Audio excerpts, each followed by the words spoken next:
मामाने काय केलेलं नाही. मामा समोर जर काय झालं जिवंत राहणार नाही. मी पाच घेईन आई सांगते, कॅमेरा समोर सांगते. नमस्कार. गेल्या अनेक दिवसांपासून बदगी तालुका अकोले इथला हा जो सेन्सिटिव्ह विषय आहे, तिथल्या एका लिंक पिसाड महाराजाने लहान मुलांचा गैरवापर केला. ही मुलं खरं तर अध्यात्माचं शिक्षण घेण्यासाठी त्या बदगी या ठिकाणी गेली होती. काही दिवस शिक्षण घेतलं. अगोदर त्याचं गुण चांगले दिसले, पण नंतर त्याने गुण उधळायला सुरुवात केली. आपण जवळपास सर्वात प्रथम एका मुलीनी 11वीला मुलगी आहे, तिने आपल्याला बाईट दिली होती. तिचं कसं लैंगिक शोषण करण्याचा प्रयत्न झाला किंवा तिच्याबाबत जसा विनयभंगाचा प्रकार घडला. त्यानंतर एक लहान मुलगा होता जुन्नर येथला, त्याला देखील या महाराजाने चुकीचं कृत्य करायला लावलं. मांडी दाखवण्याच्या बहाण्याने त्याला मांडी दाबायला बोलून घेतलं आणि स्वतःची पॅन्ट खोलून नको ते कृत्य केलं. आणि आता तिसरी एक घटना आहे का, या मुलाच्या पालकांनी हा जो मुलगा आहे, किती वय याचं? 15 वर्षाचा 10वीला असणारा मुलगा आहे, ही त्याची आई आहे. आणि ह्या मुलासोबत देखील असंच कृत्य घडल्याची माहिती या पालकांनी दिलेली आहे. आणि अद्याप देखील तो लिंक पिसाड महाराज फरार आहे. तर या दृष्टीने यांनी सांगितलं का आमच्या सोबत देखील या महाराजांनी असा प्रकार घडलाय. त्यासाठी आता आपण ह्या मीडियावर हे या महाराजाचं जे कृष्ण आपण बदनाम करतोय, पण हे ज्याचं घाणेरडं कृत्य आहे, विकृत चाळे आहे, ते कसं घडलं. कारण की काही लोक विनाकारण त्या महाराजाची बाजू घेत आहेत किंवा ते पैसे बुडवायचे आहेत म्हणून खोटे आरोप ही लोक करतायत.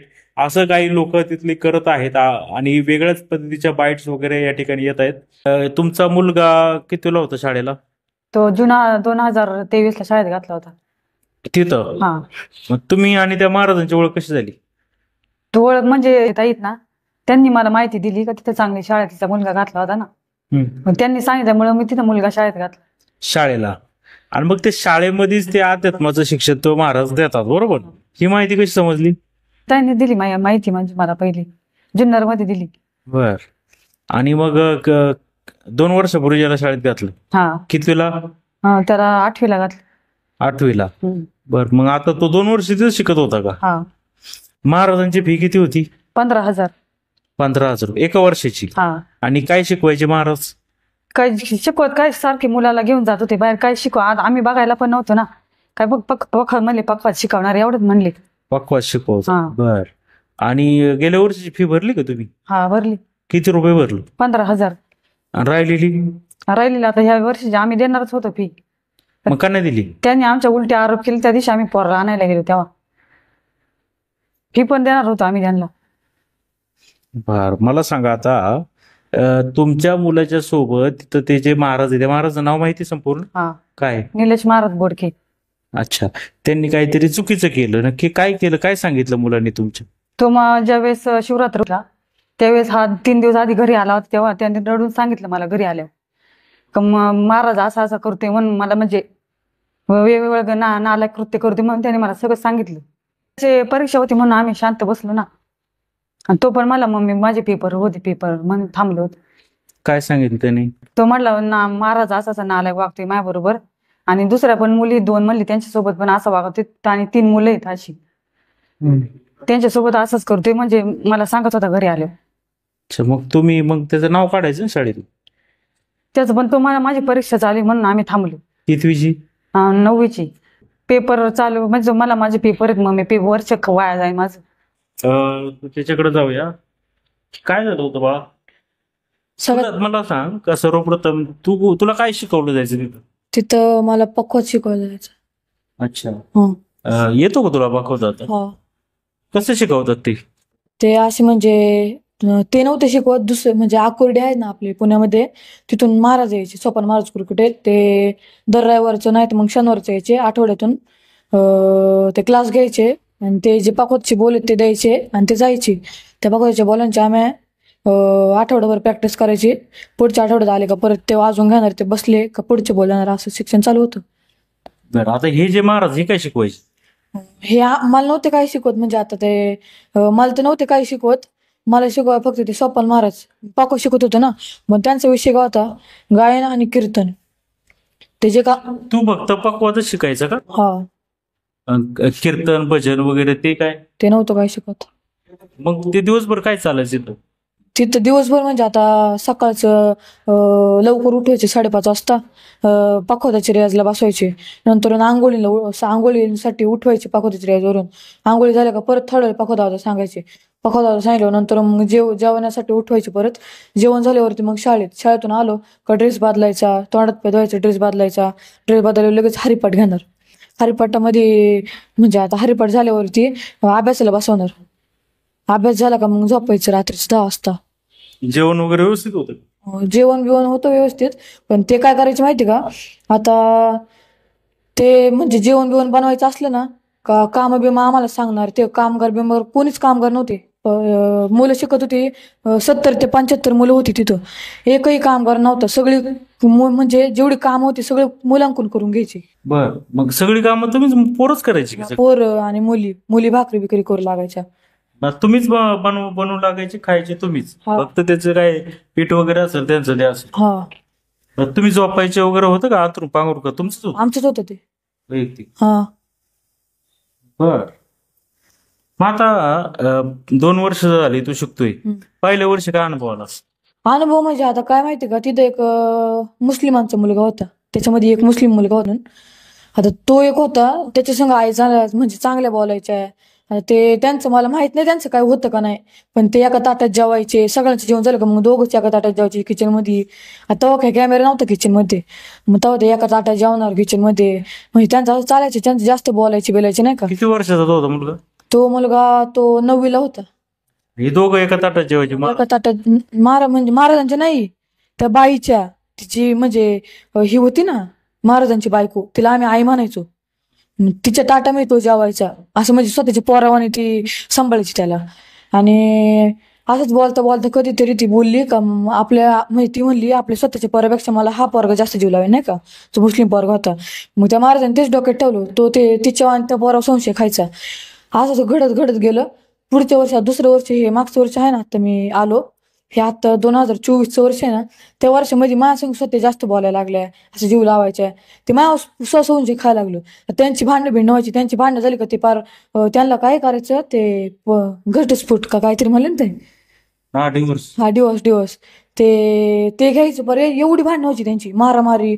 आता त्यांच्यामध्ये आम्ही त्यांच्यामध्ये आम्ही सोडायला गेलो का ते महाराज काय म्हणायचे, म्हणजे ते आमचे संशय घ्यायचे. त्या म्हणजे आई आहे ना ती त्यांची बायको, तिच्यावर मला संशय घ्यायचे का तुमचं काहीतरी आहे म्हणून तू हिला सोडावे तो मध्ये. असं चालायचं. मला पण मारायचे तिला पण मारायचे. तू का सोडवा जायचा? आता मग सोडा म्हणजे आता आई आहे. आता आई आपल्याला जीव लावते. तिला आपण आई म्हणतोय, त्याला बाबा म्हणतोय. तर आपण आई आता पप्पाची मम्मीची घरी भांडण झालं आपण सोडवतोच का नाही. मग तसं आई आणि बाबा आपल्याला जीव लावतील म्हणून आपण सोडायला जातो. मग ते असं संशय खायचे का तुमचं काहीतरी आहे म्हणून तू सोडायचं मध्ये. तुला पण मारायचे. आता ते वर्षीचा विषय ना? नाही, दुसऱ्या वर्षीचा विषय. पहिल्या वर्षी हा, पहिल्या वर्षी थोडस चांगलं गेलं बरं का. पहिल्या वर्षी काय आलं आता तुम्हाला माझी संग जे घडलं ते सांगतो पहिलं, आणि नंतर मी अनुभव सांगतो. जेवढं राहिलो ते नंतर अनुभव सांगतो. पहिल्यांदा मी जे संस्थेत गेलो त्याच्यानंतर मला एक महिन्याच्या आधीच मला त्यांनी झोपाय बोलवलं. त्याच्यापाशी अंगावर पायबीट टाकणे, हातबीट टाकणे, असंच मस्करी बिस्करी मध्ये झोपायचो त्याच्यापाशी. म्हणजे तो मला झोपाय बोलायचा. मग परत मी जातून असायचं, पण तो माझ्यापाशी झोपायला यायचा. त्याची बायको किचन मध्ये झोपायची. मग तेव्हा 2च कॅमेरे लावलेले होते, आणि आता पण 2च. पण तेव्हा 2 कॅमेरे होते. किचन मध्ये कॅमेरा नव्हता, आणि आतमध्ये एक हॉल होता, आणि इकडे म्हणजे. तुला 2 मिनिटं थांबवते. महाराज आणि त्यांची पत्नी वेगवेगळे झोपायचे का? हा, काय बोलत नसायचे एकमेकांशी? बोलत होते, पण ते महाराज त्यांच्या पत्नी मशीन झोपायच्या ऐवजी आमच्या बेशी झोपायला यायची. म्हणायचे मला तुमच्या बेशी झोपायचे, तुमच्या बेशी आथरून करून ठेवा मला असं. आणि मग झालं. नंतर ते काय करायचे, पप्पी बिप्पी घ्यायला लागले. अर्धा 1 तास होट चोख बसायचे आमचे. मग ते त्यांच्या हॉटेलने आमचे होट चोखायचे. असे घाण करून ते करायला लागले. ते नंतर एवढं काही मनावर घेतलं नाही तेव्हा मी. नंतर ते माझा हात घ्यायचे. त्यांचे जे लिंग आहे ना पॅन्टीच्या वरतून ठेवायचे, हात ठेवायचे. नंतर म्हणायचे का चोळ, हातबीत काढायला लागलं का ते आम्हाला कुचकेवाणी करायचे. बोलत नसायचे. 2 दिवस बोलायचे नाही. खडूसवाणी करणार, रागावणार, बोलणारच नाही. असं मग आम्हाला पण कसं तरी वाटणार ना का आम्हाला जीव नाही लावते असं तसं. मग नंतर परत आमच्या कोण ते झोपाय बोलवणार, आमच्या संग गोड गोड बोलणार, परत आमच्या कोण तेच कृत्य करून घालणार. नंतर नंतर ते करून झाल्यावरती नंतर ते काय करायचे, पॅन्ट काढायची त्यांची पॅन्ट म्हणजे लिंग आहे ना, लिंग हातात द्यायचे आणि हलवायला लावायचे. आणि हलवायला म्हणजे आता ते झाल्यावरती ते थोडं ते वाढत जायचं. आणि आता मग ते माझ्या संग स्वतःच करायला लागले. माझी पॅन्ट काढायची, ते पॅन्ट काढल्यावरती माझं लिंग हातात घ्यायचे आणि ते हलवायचे, म्हणजे माझं लिंग ते हलवायचे. असं त्यांचं कृत्य वाढत गेलं. आणि शिवरात्रीला मी घरी गेल्यावरती मग मम्मीला सांगितलं, माझ्या बहीण होती तिथे, बहिणीला सांगितलं, मम्मीला आणि बहिणीला सांगितलं. मग मम्मीने ते मावशीला त्यांना सांगितलं. मग मावशीने ते आता मग मम्मीला म्हणलं का मम्मी माझे पेपर आहेत, माझं वर्ष वायाला जाईल, 9वीचं वर्ष आहे, नंतर मला 10वीला जायचं, मला अभ्यास पूर्ण करू दे, 9वीचं वर्ष मला संपू दे, मग 10वीला मी कुठं जायचं तिथं जाईन, फक्त तुम्ही पेपर संपल्यावरती या वाटलीस तुम्हाला न्यायला. पण ते काय आलं, ते आले 22 तारखेला न्यायला. आणि तेव्हा त्यांचं काय झालं, ते भांडणं झाली. आता म्हणजे काय आलं, ते मावशीन ते सगळे आतमध्ये गेले, विचारणार होते, त्यांना विचारायला लागले. त्यांची बायको पार शिव्या गाळ करायला लागली मावशीला त्यांना. मग ती त्यांची बायको मध्ये आली. मग यांची अशी धाराधरी झाली, अशी भांडणं झाली, मारामारी झाली थोडीशी असं. आता हे माझ्या संग जे घडलं ते तुम्हाला सांगितलं.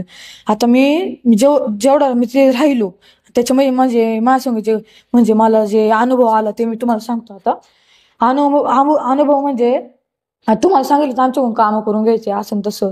आता ते झाल्यावरती ते लाकडच वेगळंच तुम्हाला सगळं सांगितलं. आमच्याकडून म्हणजे काय करायचं, लाकड वेगळं कापाय न्यायचे, सगळं कष्ट तुमच्याकडून सगळं करून घ्यायचे. कामगारच नव्हते तिथे एक सुद्धा. आता अख्खं म्हणजे आता आम्हाला पाणी लागते म्हणलं आम्हालाच न्यायचे डायरेक्ट. आता आम्ही पैसे देतो म्हणलं त्याचं काहीतरी त्यांनी केलं पाहिजे ना. ते माहिती का कमी पैसे तुम्हाला सांभाळते असं तसं सारखं असेच बोलायचे. आणि झाडं घ्यायचे, थोडक्यात लाकड नाही का कापतात असं सौदे घेतात. हा सरपण कापायला डोंगराला न्यायचे चालत, तिथं सरपण कापायचे. सरपण कापून झाल्यावरती ते लाकडं व्हायला सांगायचे, टॉयलेट टाकायचं असं तसं. मग ते सगळे काम आमच्याकडूनच करून घ्यायचे. तू जे म्हटला का त्याची त्या महाराजची बायको किचन मध्ये झोपायची, बरोबर? हा तुमच्या सोबत येऊन झोपायचा, तू आमच्याकडून घ्यायचे, आमच्याकडून अजून इतर पोराकडून असंच कृत्य करायचं. हा करायचं ना. आता तुम्हाला सांगू का, त्याच्यामध्ये तर पोरं आता मी बोलायला लागलो पोरांसंग, जे सिक्रेट आमची टीम होती त्यांसंग बोलायला लागलो. त्याच्यामध्ये नावाचा मुलगा होता, अजून हा जुन्नरचाच आहे अजून. हा आम्ही 3 मुलं होतो आणि 2 मुली होते आणि म्हणून. आता आमच्या संग असं झालं, पण आम्ही मीटिंग धरली, 4 जण होतो आम्ही 4 जण गेलो. सगळे कबूल झाले का आपण आपल्या आई वडिलांना सांगायचं. मी आधीच सांगितलेलं होतं, मी सांगितलंय घरी. मग ते पण म्हणले आम्ही पण घरी सांगायचं. कीर्तन होतं तिच्या घरी, म्हणजे सगळे पाहुणे आले, मग तिच्या घरी गेले. आम्ही पण जाणार होते, महाराजांना कळलं का आम्ही तिच्या घरी जाऊन मिटिंग घेणारी. मग त्यांनी मिटिंग घेणारे हे कळल्यावरती का त्यांनी लगेच आम्हाला बोलून घेतलं. म्हणले तुमच्या घरच्यांना विचारलं नाही, तुम्ही माझ्या संग परत संशोध आला, त्यांच्यासंग जाऊ नका असं तसं नाही का. मग ते झाल्यावरती ते गेले, त्यांची मिटिंग झाली.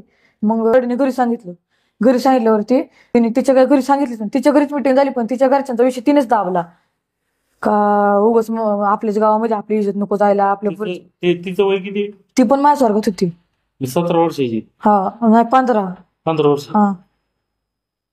तिने काही तक्रार केली नाही. तर मग आता हे जो तुम्ही 4 जणांची समजा टीम झाली तयार, याच्या परत तुमची चर्चा होईल. या व्यतिरिक्त अजून काही मुलं सांगायची का तुम्हाला? नाही, या व्यतिरिक्त आम्हाला कोणत्या मुलांनी काही सांगितलं नव्हतं सांगितलं कोणत्या मुलांनी काही. बरं, तुम्ही विचारलं का त्या मुलांना, कधी प्रयत्न केला का विचारायचा? विचारायचा प्रयत्नच केला नाही, कारण ते हाणायचीच तेवढे मुलांना. त्यांनी असं म्हणजे घट्ट पकडूनच ठेवलेलं धाकात, पूर्ण धाकात. पार एवढं वेळ आम्ही धाकत होतो का, पार आम्ही आई वडिलांना सांगू शकलो नाही. ते मोबाईल रेकॉर्डिंग चालू करून ठेवलेली, मोबाईल मध्ये काय बोलतोय का काय सांगतोय, आमच्या मागे येऊन उभे थांबायचे का तुम्ही काय सांगताय का काय, असं म्हणजे आम्हाला म्हणायचे का. आता तिकडून आम्हाला प्रश्न काय विचारले का, जेवण चांगले का काय, मग ते सगळं आम्हाला म्हणायचं का, आम्हाला सांगायचे असं बोल म्हणून. ते मागं उभं राहून म्हणायचे असं बोल. म्हणजे तुमच्याकडे कोणाकडे मोबाईल नव्हते? तुमच्या पालकांचा फोन आला का हे महाराजांच्या मोबाईल नंबरवरून यायचा आणि महाराज ते रेकॉर्डिंग करायचे, स्पीकरवर ठेवायचे, आणि मग तुम्हाला नाहीला त्याने खोटं बोलावं लागायचं. तसंच करायचे ते. आता तुम्हाला सांगू का, जेवण चांगलं होतं म्हणजे ते काय करायचे, थोडक्यात हॉटेलच चालू केलं त्यांनी संस्थेत. ते काय करायचे, थोडा काय पदार्थ करायचा, आपली पाणीपुरी करायची, समजा पाणीपुरीची करायची म्हणलं ना, परंग पैसे काढायचे 50 रुपये. पैसे जमा झाले का मग पाणीपुरी करणार. तसे ते स्वतःहून नव्हते करत काही. तर कार्यक्रमाला तुम्हाला सांगू का अनुभव म्हणजे कार्यक्रमाला एवढे न्यायचे का पर माझ्या म्हणजे जेवढी शाळा दिवस असतात ना अर्धे दिवस भरलेत का नाही हेच मला माहित नाही. मला ते भाजीपाला न्यायचं म्हणलं का मला संगच नेणार.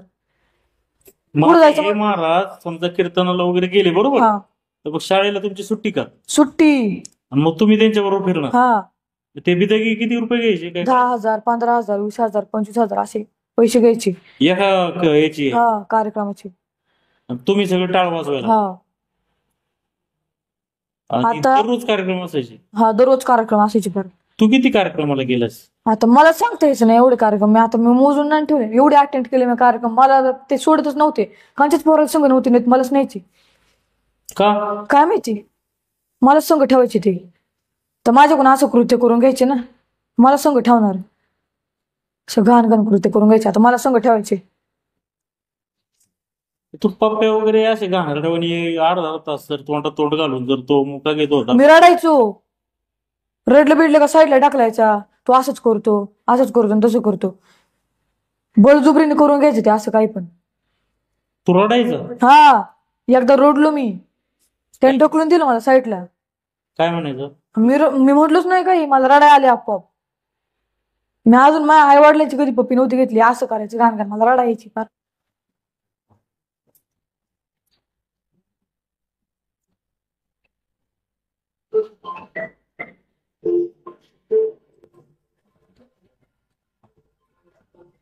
रडू नको तू.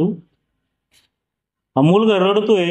या मुलाचे डोळे पूर्ण भरून आलेले आहेत. ब्लर केल्यामुळे तुम्हाला दिसणार त्याची आई पण इकडे रडायला लागलेली आहे. अर्धा तास तो त्याचे ओठ सोकत बसायचा आणि एकदम त्याने ते मुलाला कसं ताब्यात ठेवलं होतं, धाकात ठेवलं होतं. मुलगा पण नाही नाही रडू नको बाळा. पहिलं जर तू त्याला विरोध केला असता त्याने इतका तो केलं नसतं ना उद्योग. झोपायचं नव्हतं तू तो मारायचं तेवढं आहो. 2 पोराला मारले ते पोर निघून त्या संस्थेतून निघून दुसऱ्या संस्थेत गेले पोरं. एवढं मारायचं तू महाराज.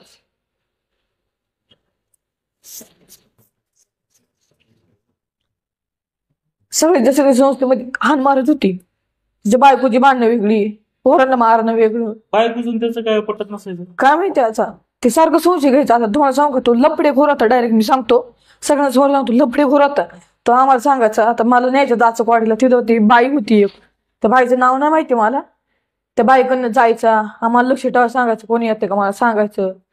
मला म्हणायचं माझी गर्लफ्रेंड होती. आता आमच्या गावाकडे घोगरेवाडीकडे एक पोरगी म्हणजे त्यांच्या गावची दिली तिकडं. म्हणजे तिचं लग्न झालं म्हणून तिकडं आता त्याच्या सासरवाडीला गेली ना.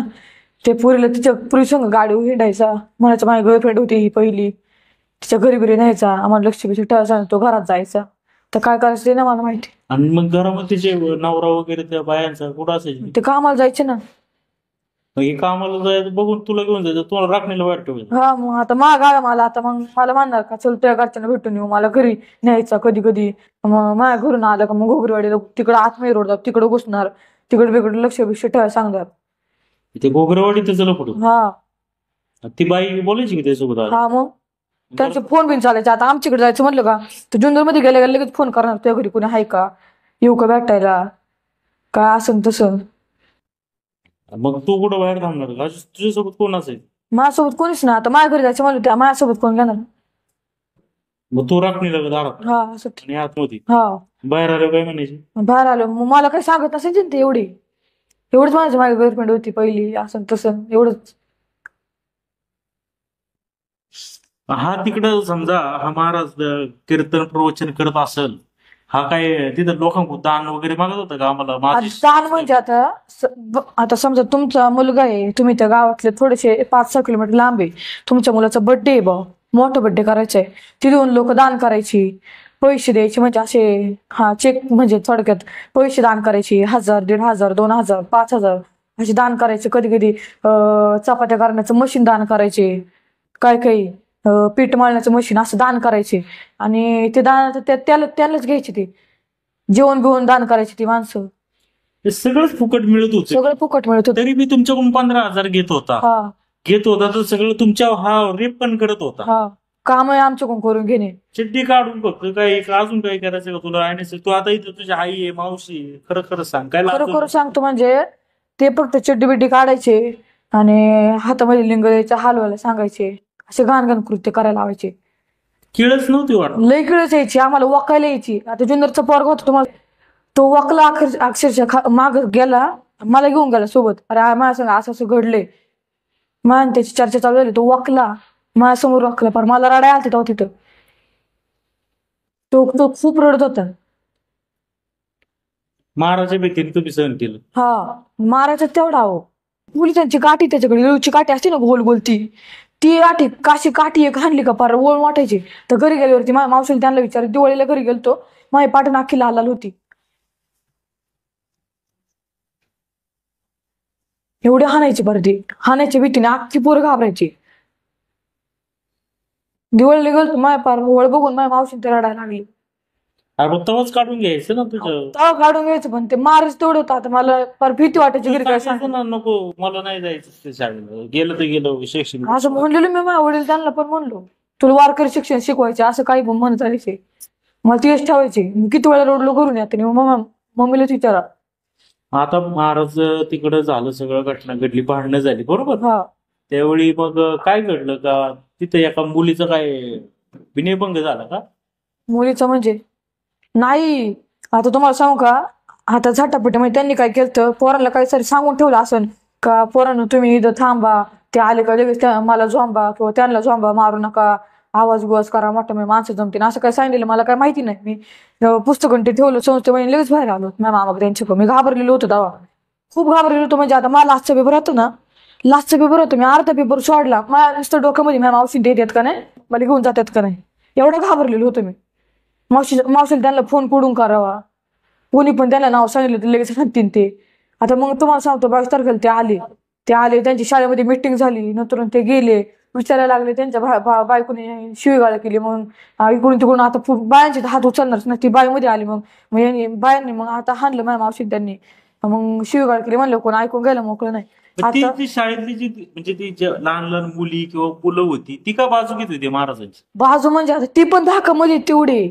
आता एक पोरगी होती, तुम्हाला नाव होतं, तिला पण नट्टी, तू नट्टीवाणीच राहणार आहे, तू नट्टीवाणार आहे मोठी होऊन, तू काही शिकणार नाही, नट्टीवाणी मेकअपच करायची, तू ढोंगानं चालवायच्या कामाची, असं काही पण गाणं बोलायची तिला. तिने पण तेवढं सहन केलं. ती आमच्या पाशी येऊन ती बोलायची. किती वर्ष? तिला छोटी, ती 6वीला का 7वीला मुलगी.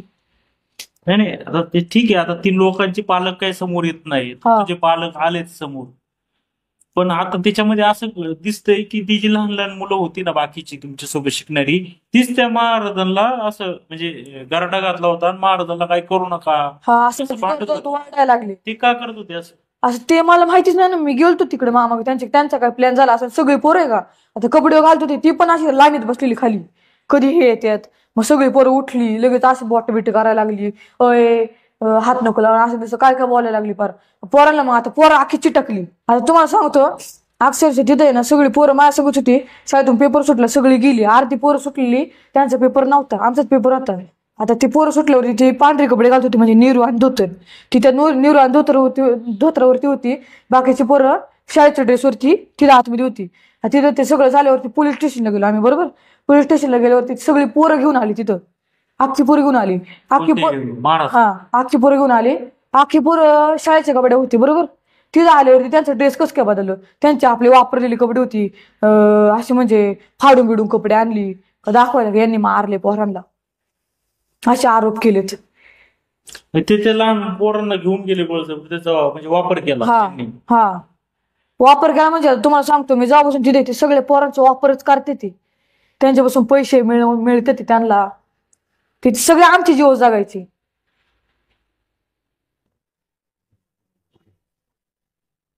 आता तुझ्या मामावर पण गुन्हा दाखल झाले पोस्कोचा, आणि ते दुसरं ती एक मुलगी होती, तिच्या वडिलांवर पण झालाय, अजून तिच्या बेननी काल गुन्हा दाखल केलाय पोस्कोचा.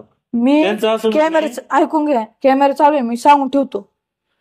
मामाने काय केलेलं नाही, मामा समोर काय झालं ना, जिवंत राहणार नाही, मी फाशी घेईन, आई सांगते, कॅमेरा समोर सांगते, फाशी घेईन डायरेक्ट सगळ्यां समोर. झाडाला लटकन बघा तुम्ही. आमची 15 दिवस झाले आधी गुन्हा दाखल होता, त्यांनी काय केलं का? 15 दिवसानंतर त्यांची केली, रिपोर्ट घेतली त्यांनी. कसं काय? आम्ही 8-9 10 दिवस गेलो तिथं, आम्हाला परत पाठवून दिलं पोलिसांनी. हा, आणि त्यांची रिपोर्ट एका रात्रीत घेतली. चौघांच्या घरी लगेच रिपोर्ट घेतली त्यांची. मामा जर काय झालं ना, कार्यक्रमच वाजून पार सांगून ठेवतो. माझ्या मामाने काय केलेलं नाही. सीसीटीव्ही मला चेक करायचे आणि एवढे दिवस सीसीटीव्ही काय बंद करून ठेवलेली. मला सगळं पार मला पाहिजे पुरावा पाहिजे त्याचा. माझ्या मामासंग काही झालेलं नाही. माझ्या मामाने काही केलेलं नाही. माझ्या मामाने मारले मी सिद्ध करतो. पुरीला बिरीला कोणाला मारलेलं नाही. आम्हाला जर काही झालं वाटूच पार मी फाशी घेईन सगळ्यांसमोर. बघा तुम्हाला काय करायचं करा. मग काय केलेलं नसून अशी काय करतात मग फुकटच्या भागात. तो फरार काय मारायचं मग तिथून संस्था चालू ठेव ना मानव. अजून पोरं बिरं कामाला लावतो काय नेतो दिंडे बिंडे इकडे तिकडं दिवसभर पोरं दुसऱ्यांच्या घरात ठेवतो. रात्रीचं करतो नको गाडी द्यावा म्हणून. एवढं 500 600 रुपयांचा हिशोब करतो तू पार. कसला हिशोब म्हणजे आता गाडी बिडीसाठी आपल्याला पैसे लागतील 600 रुपये 700 रुपये ह्याचा हिशोब. म्हणजे गाडीसाठी पैसे नाही जावा आपल्याला पैसे कमी भेटतील. पोर दुसऱ्याच्या घरी ठेवायचा दिवसभर. एवढंच वाक्य. आम्हाला जर काय झालं ना सण नाही करणार मी लगेच फाशी घेईन. तू त्यांचं म्हणणं आहे का तू खोटं बोलतोय? कोणतं म्हणणं आहे? तिथलं सरपंच आहे तो सरपंच त्यांच्याकडून पैसे घेतोय. त्याला मानव तू असं वाटतंय ना तू पोरगी बिरगी जर असेल तुझी बायको त्याला आज आठवडाभर ठेव त्याच्या पैसे मानव. मग कॅमेऱ्यात बोल तुम्ही डायरेक्ट. कसले पैसे घेतात? पैसे म्हणजे कार्यक्रमाचे पैसे भेटले का त्यांना थोडेसे पैसे द्यायचे. मग ते काय एवढे बाजू घेतात त्यांचे. त्यांच्या गावचा सरपंच रिटायर झाले ना मुख्याध्यापक तिथलं एक किराणा मालाच्या दुकानामध्ये आलं त्याचे 1.5-2 लाखाचे दरवर्षीचा त्यांचा भेटायचे त्यांना पैसे. त्याच्यामुळे त्यांची बाजू घेतात ते. त्यांची धंदा करायचं म्हणून हा खरेदी केलं त्यांचे पैसे भेटायचे मग त्यांची बाजू घेतात ते. दुकानदाराकडून तांदूळ वगैरे सगळं घ्यायचं सगळं घ्यायचे म्हणून बाजू घेतात. हा अजूनही लोक म्हणतात की आमची पोरगी तिथं शिकायला आहे आणि तिच्या बाबत असं काही घडलं नाही. मुलं कुठं आरोप करतात. पोरं तेवढं ह्याच्यामध्ये मोठी दावळून धरलेली त्या महाराजांनी. आमच्या संग घडले म्हणून आम्ही पुढे आलोय ना. आम्हाला नाही सण झालं एवढं. त्याला होत असं सण. तुम्हाला पैसे बुडवायचे म्हणून तुम्ही खोटा आरोप करता असं ते म्हणतात. आता तुम्हाला सांगू का पुण्याहून महामान ते आता तुम्हाला सांगतो 25-30 हजार रुपये पगार यावं फक्त. त्यांचं काय होणार 8-9 हजार रुपये फक्त गाडी भाडं देतात ते अकोल्याला यायला. त्याला 15,000 रुपये भरायला कमी आहेत का? एका टायमाला 8-9 हजार रुपये जातात. 15,000 रुपये कमी का भरायला? असे कधी भरले असते आम्ही. पैसे भरले का? ते पूर्ण भरलेत. हे सगळं खरं बोलतोय खरं. मग आता मी काय लिहून आणले का मी कुठं पाठ करतो असं थोडी बघून सांगतोय तुला. मी का दिवसतोय बाळा हे जे समाजात जे काही लोक आहेत विशेषतः तिथले जे शिंगोटे म्हणून जी काही लोक आहेत ती खूप कमेंट करत असतात की ते महाराजची बाजू घेतात. आणि मी काही बातम्यावर पाहिलं त्या सतीश पापाळे पत्रकार आहेत त्यांच्या चॅनलवर राजकीय द्वेषापोटी महाराजांना बदनाम केलं जाते असं तिथले सरपंच किंवा तिथे जे दोघं तिघं दिसत आहेत ती लोक बोलतायत. आता ह्या मुलांचं राजकीय काय आहे सरपंच साहेब? कसलं सूड उगवतात राजकीय? यांना इलेक्शन लढवायचंय का? हे जुन्नरचे तुम्ही अकोल्याचे.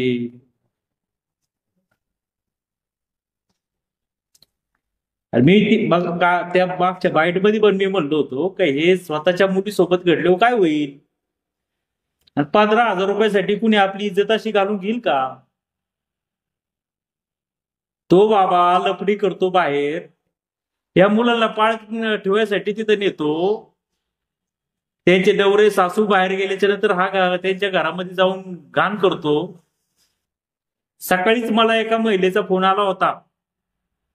ती महिलाचं म्हणणं होतं त्या मसवंडी गावातल्या तिच्या काही मैत्रिणी होत्या ते सांगत होत्या हा नालायक महाराज आहे. हा माणूस नालायक आहे. पण काय आहे का लोकांना आता स्त्री असल्याचा काय तोटा बी आहे. समाजापुढे नीट मांडता येत नाही. मांडायचं कसं? आपली इज्जत जाईल म्हणून शांत बसतात. आणि ही काही लोक समोर आली त्या महाराजांनी जो नालायकपणा केला त्याचा त्यांनी हा तक्रारीचा पाडा वाचला.